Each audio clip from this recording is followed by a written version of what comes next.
Bismillahirrahmanirrahim. Assalamualaikum warahmatullahi wabarakatuh. Syukur alhamdulillah kita bisa berjumpa lagi di channel ini.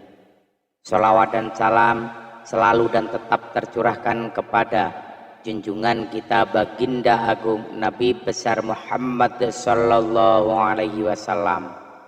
Allahumma sholli ala sayyidina Muhammad wa ala ali sayyidina Muhammad. Harapan dan doa saya semoga saudaraku semuanya selalu diberikan kesehatan, dilapangkan rezekinya, diampuni dosa-dosanya, dan dipanjangkan umurnya. Amin ya rabbal alamin. Sahabat beriman yang dirahmati Allah, setiap manusia selalu mempunyai dosa, entah itu dosa besar atau dosa kecil. Hanya saja supaya dosa yang diperbuat bisa diampuni oleh Allah Subhanahu wa Ta'ala, salah satunya yaitu dengan berdoa. Dari Anas bin Malik radhiyallahu anhu berkata, saya mendengar Rasulullah pernah bersabda, Allah Subhanahu wa Ta'ala berfirman, wahai anak Adam, selama engkau berdoa kepadaku dan selama engkau berharap kepadaku, maka aku akan mengampuni dosa-dosa yang ada pada dirimu dan aku tidak peduli.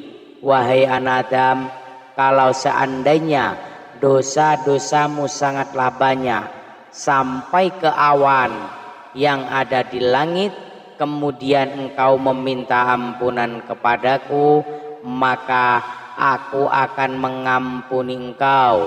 Wahai anak Adam, kalau seandainya engkau datang kepadaku dengan membawa dosa-dosa sebesar bumi, kemudian engkau bertemu dengan aku dalam keadaan tidak berbuat syirik kepadaku sama sekali, maka aku akan mendatangi engkau dengan ampunan pula sebesar bumi. Hadis riwayat At-Tirmizi. Hadis di atas menjelaskan bahwa betapa agungnya sifat Maha Pengampun yang dimiliki oleh Allah Subhanahu wa Ta'ala atas semua dosa-dosa yang telah diperbuat oleh hambanya. Meskipun perbuatan dosa yang dilakukan manusia sangat besar sebesar bumi atau setinggi langit, akan tetapi jika manusia tersebut bertaubat dengan sebenar-benarnya kepada Allah Subhanahu wa Ta'ala, maka niscaya Allah Subhanahu wa Ta'ala akan mengampuni dosa-dosa tersebut. Arti dari taubat yang sebenar-benarnya yaitu bahwa manusia tersebut menyesali dan meninggalkan serta berjanji untuk tidak mengulangi lagi perbuatan dosa yang pernah dilakukannya. Lalu, adakah dosa-dosa yang dilakukan manusia akan tetapi oleh Allah Subhanahu wa Ta'ala tidak akan mengampuni dosa-dosa tersebut? Jawabannya adalah ada. Yang pertama adalah syirik. Syirik merupakan perbuatan yang menyekutukan Allah dengan sesuatu hal lain, misalnya dengan berhala maupun makhluk-makhluk ciptaannya. Orang yang melakukan dosa syirik disebut musyrik dan digolongkan menjadi dosa yang sangat besar. Allah Subhanahu wa Ta'ala tidak akan mengampuni dosa ini, sebagaimana firman Allah Subhanahu wa Ta'ala tidak akan mengampuni dosa syirik atau mempersekutukan Allah dengan sesuatu, dan Dia mengampuni dosa selain itu bagi siapa yang Dia kehendaki. Dan barang siapa mempersekutukan sesuatu dengan Allah, maka sungguh dia telah tersesat jauh sekali. Quran surah An-Nisa ayat 116. Lalu yang kedua, wanita soleha telah berbuat zina. Zina merupakan perbuatan bercampurnya laki-laki dan perempuan tanpa adanya ikatan pernikahan. Ini adalah dosa yang sangat besar, dan sebagai hukumannya pelaku zina akan mendapatkan hukuman dari Allah Subhanahu wa taala selama mereka di dunia maupun ketika mereka berada di akhirat kelak. Lalu bagaimana jika ada seorang yang menuduh seorang wanita soleh telah melakukan perbuatan zina? Allah Subhanahu wa taala telah berfirman, dan orang-orang yang menuduh perempuan-perempuan terhormat berbuat zina, kemudian itu tidak mengemukakan 4 saksi, maka hendaklah mereka didera 80 kali deraan, dan janganlah diterima kesaksian dari mereka selama-lamanya. Itulah orang-orang fasik. Quran surat An-Nur ayat 4. Yang ketiga, sihir.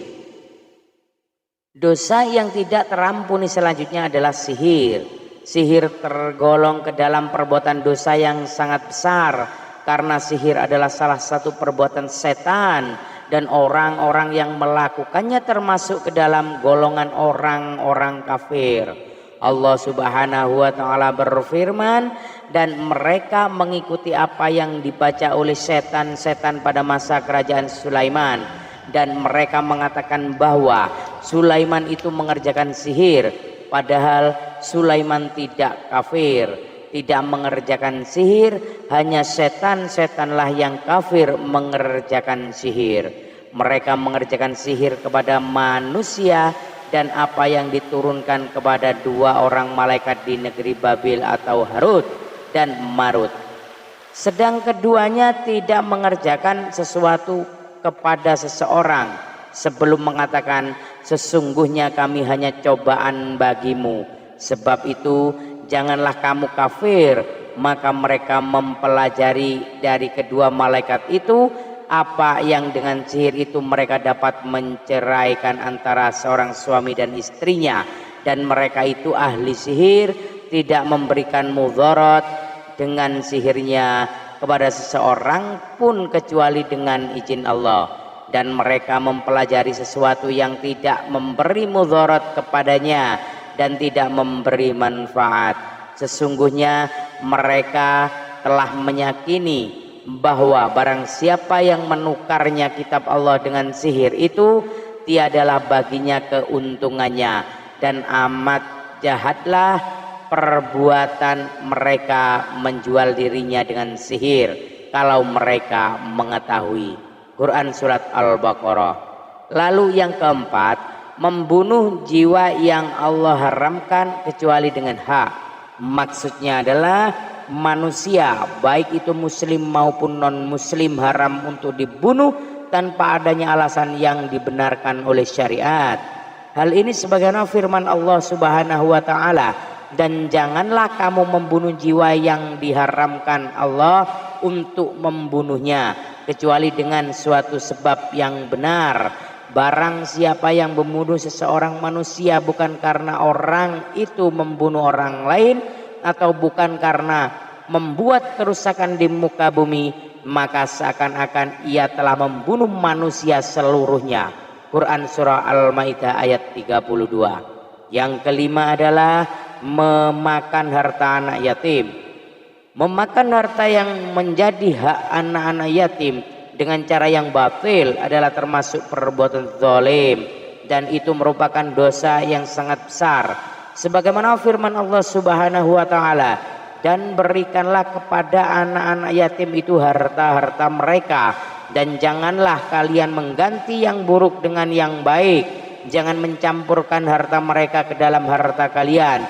Sesungguhnya perbuatan itu merupakan dosa yang besar. Sesungguhnya orang-orang yang memakan harta anak yatim secara zalim, sebenarnya mereka itu menelan api sepenuh perutnya, dan mereka akan masuk ke dalam api yang menyala-nyala, yaitu neraka.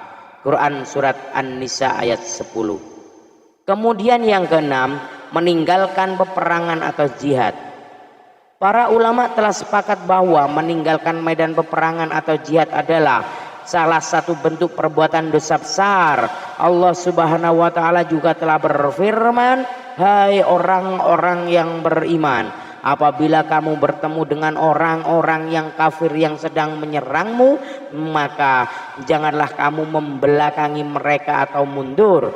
Barang siapa yang membelakangi mereka atau mundur di waktu itu, kecuali berbelok untuk siasat orang atau hendak menggabungkan diri dengan pasukan yang lain, maka sesungguhnya orang itu kembali dengan membawa kemurkaan dari Allah dan tempatnya adalah neraka jahanam, dan amat buruklah tempat kembalinya.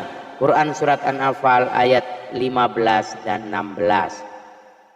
Sahabat beriman yang dirahmati Allah, demikianlah beberapa dosa yang tidak akan diampuni oleh Allah Subhanahu wa taala walaupun dengan bertaubat.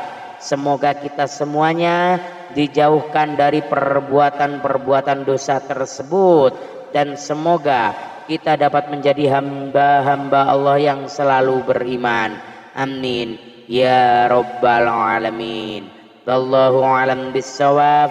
Demikian yang bisa saya bagikan, semoga bermanfaat untuk kita semua. Sekian, billahi taufiq wal hidayah, birridha wal inayah, ihdinas siratal mustaqim. Assalamualaikum warahmatullahi wabarakatuh.